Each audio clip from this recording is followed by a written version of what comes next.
Today I'm doing my speech on gun control and versus the right to bear arms.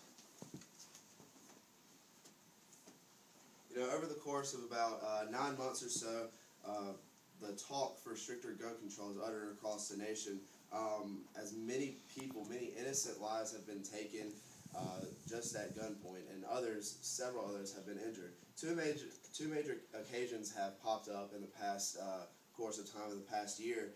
One being the Aurora movie theater shootings in Aurora, Colorado, here on the left, and on the right you see the Sandy Hook Elementary School shootings. You can look there, you can see the actual places and then the tragedy that struck, and the two men who decided to go in and take those innocent lives. Along with death, physical, emotional pain has struck those who are in harm's way. When we see tragedy, we tend to jump to conclusion. We want justice to be served right away. We want to blame anything that is in sight. So several Americans, including President Obama, demanded for better gun control. Those who call for stricter gun control policy, they are willingly endangering the freedom of the Second Amendment that is given to the citizens of the United States and are entitled to uphold. But the question is that truly the answer? Is it truly the answer to endanger the Second Amendment? Or are we usually asking the wrong questions? The Second Amendment states, and I quote, "A well-regulated militia being necessary to the security of a free state, the right of the people to keep and bear arms shall not be infringed." Thus, gun control laws that could potentially overstep the boundaries of the Second Amendment shall not be mandated by the President or any other person for any reason, but they shall be carefully processed through Congress in order to be deemed constitutional.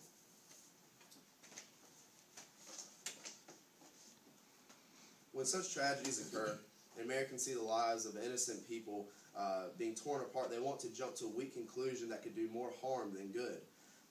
Firstly, people demanded for better gun control sales, and secondly, they have cried out about which gun can actually be sold.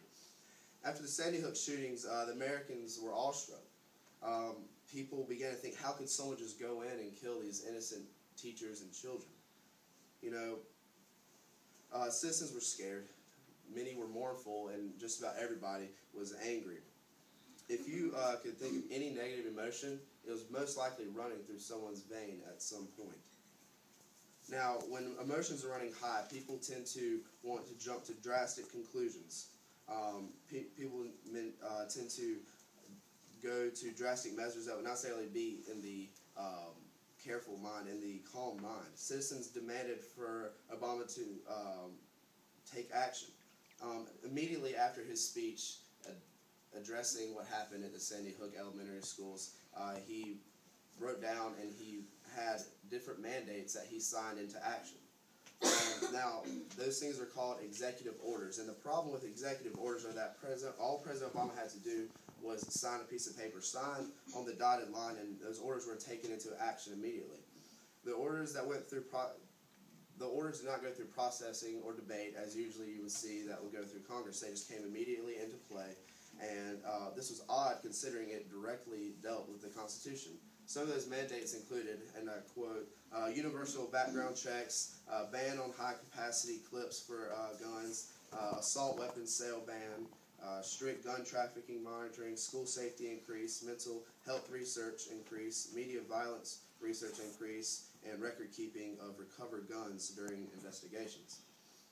As soon as the mandates that Obama signed into play, many questions went flying around. Some orders such as mental health research and universal background checks were obviously in the better good of the nation, but because they strictly dealt with safety. But on the other hand, most of the executive orders left many citizens enraged.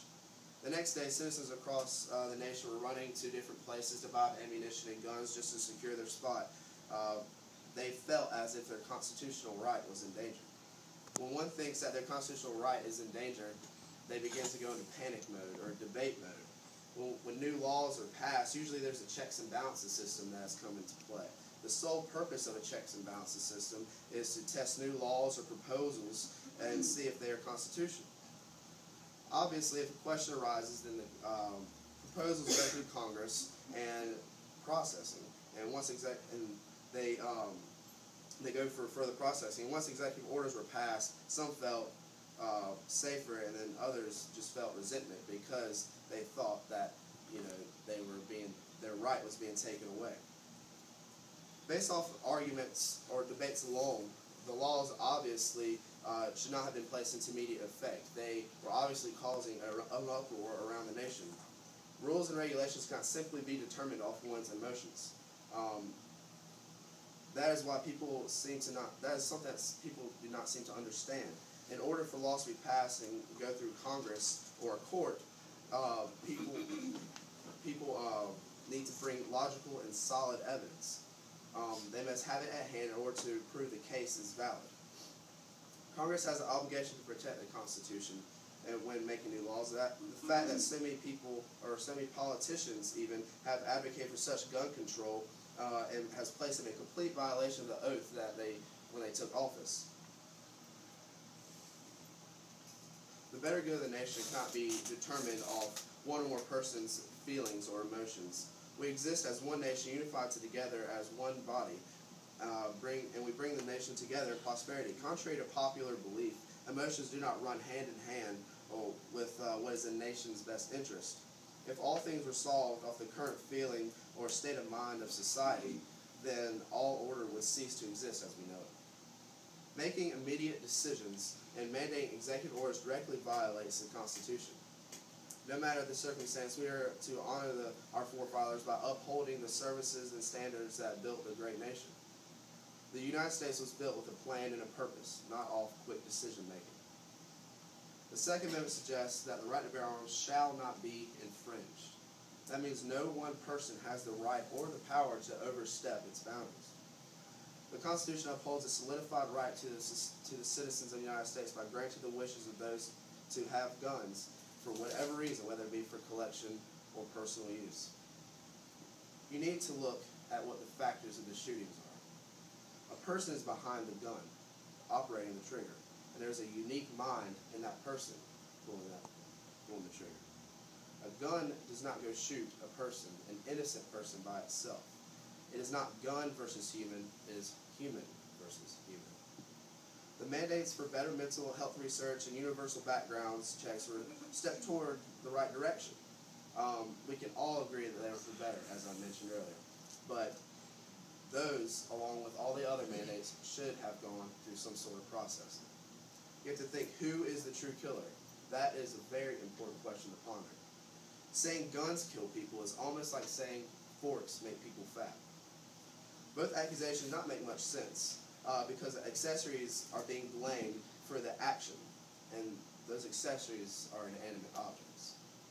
No matter how deadly an object may be, it takes a brain or a will or a person to operate it. Instead of thinking of ways to constrict the freedom that is given to the people through the Constitution, the government should spend more time seeking the method of the madness. A criminal will not stop. They will go to all lengths in order to complete their task, especially for those who are insane. As you can see in the last slide, those two men in there are obviously criminally insane. They cannot process the correct mind during a dangerous situation. So why think that placing certain laws about their accessories will do any better? Who is really behind the massacre? There's a call for justice in the United States, not a call for unconstitutional actions that can potentially reap the consequences of poor judgment. So in conclusion, it is obvious that the loss of these lives, these innocent lives, has been a great tragedy to this nation. People still mourn today. People still hurt today. People have mourned and cried to the point that they can't do anymore. It's become a norm for them on a daily basis. Even though such tragedies have occurred, so many lives have been lost, people shall not jump to conclusion to punish the first thing that jumps in their face. Do not punish those who had nothing to do with the crime. We shall focus on the mind of the murder, not the accessory use. For no reason shall a constitution be overturned or overlooked to establish a falsified, safe setting, where, to stand true to the principles this nation was built on in order to grow together as a nation under